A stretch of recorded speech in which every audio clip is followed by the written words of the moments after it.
Next topic is structure of proteins. You may have already read that proteins are the polymers of alpha amino acids and they are connected to each other by peptide bond और peptide linkage. तो proteins क्या होते हैं? Actual में proteins होते हैं polymers of alpha amino acids. क्या होंगे? Polymers of alpha amino acids. मतलब एक टाइप के पॉलीमर हैं जिनकी मोनोमर यूनिट्स क्या होती हैं? Alpha amino acids. और ईच अल्फा अमाइनो एसिड्स की जो यूनिट होती है मोनोमर यूनिट, वो किसके थ्रू लिंक्ड होती है आपस में? पेप्टाइड बॉन्ड, या फिर हम इसको क्या बोल सकते हैं? पेप्टाइड लिंकेज के through. Chemically peptide linkage is an amide formed between COOH and NH2 group. और केमिकली हम जो पेप्टाइड बॉन्ड या पेप्टाइड लिंकेज की बात कर रहे हैं वो होता क्या है? एक बॉन्ड होता है, मतलब एक लिंकेज फॉर्म होता है किसके किसके बीच में? COOH ग्रुप और NH2 ग्रुप के बीच में. तो देखो यहाँ पे दिया हुआ है first unit of amino acid and the second unit of amino acid NH2 CH2 COOH NH2 CH CH3 COH. अलग अलग टाइप के ले लिए. एक ले लिया गया है इसमें क्या हमारा? ग्लाइसिन. और एक ले लिए हैं एलानाइन ले लिए हैं. ठीक है. अब इनमें फर्स्ट वाला जो भी रहेगा उससे OH ग्रुप और सेकंड वाले से एक हाइड्रोजन रिमूव करके क्या बनाएगा? H2O. और इधर क्या बच जाएगा? CO. और यहाँ क्या बच जाएगा? NH. इन दोनों के बीच में ये जो बॉन्ड फॉर्म होगा that is called peptide linkage. ये क्या कहलाएगा हमारा? Peptide linkage. The reaction between two molecules of similar or different amino acids proceeds through the combination of the amino group of one molecule with the carboxyl group of the other. तो यहाँ पर जो reaction होती है वो reaction क्या होती है? टू मॉलिक्यूल्स के बीच में होती है. सिमिलर और डिफरेंट दोनों रहेंगे जिसमें अमाइनो एसिड्स. और ये प्रोसेस जो होगी उससे क्या होगा? कॉम्बिनेशन होगा किस चीज का? अमाइनो एसिड्स के मॉलिक्यूल्स का. मतलब फर्स्ट जो अमाइनो एसिड है उसके उसका अमाइन ग्रुप सेकेंड वाले के काय से कंबाइन करेगा? कार्बोक्सिल ग्रुप से. This result in the elimination of a water molecule and formation of a peptide bond. तो इसके रिजल्टेंट क्या होगा?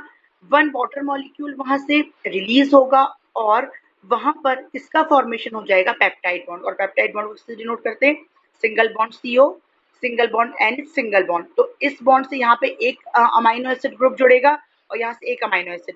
और फर्स्ट वाले अमाइनो एसिड का CO और सेकंड का जो NH वाला बना है आफ्टर एलिमिनेशन ऑफ H2O, ये मिड वाला बॉन्ड क्या कहलाएगा हमारा? Peptide bond. The product of the reaction is called dipeptide because it is made up of two amino acids. इसका जो प्रोडक्ट फॉर्म हुआ है वो प्रोडक्ट क्या कहलाएगा? वो प्रोडक्ट कहलाएगा डाइपेप्टाइड. क्यों? क्योंकि फिलहाल यहाँ पे ओनली टू अमाइनो एसिड्स हमने यूज किए हैं. For example, when carboxyl group of glycine combines with amino group of alanine, we get dipeptide glycyl alanine. ये जो अभी बना है ग्लाइसिल एलानाइन. तो क्या बोल रहा है? एग्जाम्पल के लिए इसमें बताया गया है कि अगर मान लो ग्लाइसिन जो है इसका कार्बोक्सिल ग्रुप और एलानाइन का अमाइनो ग्रुप एक H2O को क्या करे? रिमूव करके आपस में कंबाइन होकर बॉन्ड फॉर्म करे, तो जो डाइपेप्टाइड फॉर्म होगा उसका नाम क्या रहेगा? ग्लाइसिल alanine. If a third amino acid combines to a dipeptide, the product is formed. The product is called a tripeptide. और अगर मान लो यहाँ पर कोई थर्ड अमाइनो एसिड भी कंबाइन हो जाए, ठीक है, तो क्या डाइपेप्टाइड में और थर्ड अमाइनो एसिड भी कंबाइन हो जाए तो फिर वो क्या कहलाएगा? Tripeptide. A tripeptide contains 3 amino acids linked by 2 peptide linkages.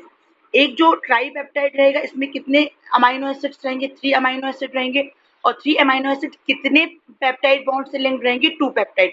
दो के बीच में एक रहेगा तो टोटल कितने पेप्टाइड बॉन्ड रहेंगे वहां पे? 2 पेप्टाइड बॉन्ड. अब इसी तरीके से क्या होगा? Similarly, when 4, 5 or 6 amino acids are linked, the respective products are called tetrapeptide, pentapeptide or peptide respectively. मतलब अगर 4 अमाइनो एसिड कंबाइन हुए तो टेट्रापेप्टाइड, 5 हुए तो पेंटापेप्टाइड और 6 हुए तो क्या कहलाएंगे वो हेक्सापेप्टाइड। और इसी तरीके से क्या होगा, when the number of such amino acids more than 10 then the products are called polypeptides. और जैसे ये 10 पे, जैसे कार्बोहाइड्रेट में है कि 10 प्लस हुआ तो वो क्या कहलाता है पॉलीसेकेराइड, वैसे यहाँ पे अगर 10 प्लस अमाइनो एसिड्स कंबाइन हुए तो फिर वो क्या कहलाने लगेगा polypeptides. The polypeptide with more than 100 amino acid residues having molecular mass higher than 10,000 is called a protein। ये लाइन को पूरा अंडरलाइन कर लीजिए। कोई भी ऐसा पॉलीपेप्टाइड जिसमें nearly hundreds of amino acids हो, मतलब उसकी चेन में 100 अमाइनो एसिड्स क्या है कंबाइन हुए हैं, तो और उसका मॉलिक्यूलर वेट, मॉलिक्यूलर मास 10,000 के नियरली या उससे ज्यादा है, तो फिर वो क्या बन जाएगा, वो अमाइनो एसिड फिर वो कहलाएगा हमारा protein. However, the distinction between polypeptide and a protein is not very sharp, but फिर भी हम बहुत क्लियरली डिफ्रेंशिएट नहीं कर सकते कि हम किसको सिर्फ पॉलीपेप्टाइड बोलेंगे और कहाँ हम आके प्रोटीन बोल देंगे, क्योंकि देखो जो भी प्रोटीन रहेंगे वो कहीं ना कहीं तरीके से अपन को एक टर्म उनके लिए केमिकली जो यूज करेंगे वो हम पॉलीपेप्टाइड टर्म ही यूज करेंगे। However, the distinction, polypeptides with fewer amino acids are likely to be called proteins if they ordinarily have a well-defined conformation of proteins such as insulin which contains 51 amino acids। और जो polypeptides हैं अगर उनमें कुछ polypeptides ऐसे भी अगर उनमें फ्यूअर नंबर ऑफ अमाइनो मतलब बहुत कम भी अमाइनो एसिड्स हैं तब भी हम उनको प्रोटीन्स बोल सकते हैं। फॉर एग्जाम्पल किसका दे रहा है यहाँ पे, इंसुलिन का एग्जाम्पल दे रहा है। इंसुलिन में ओनली 51 अमाइनो एसिड्स होते हैं, बट फिर भी उसमें एक डिफाइंड एक स्पेसिफिक कॉन्फर्मेशन रहता है, अरेंजमेंट रहता है एक specific, that's why it is called protein. ठीक है।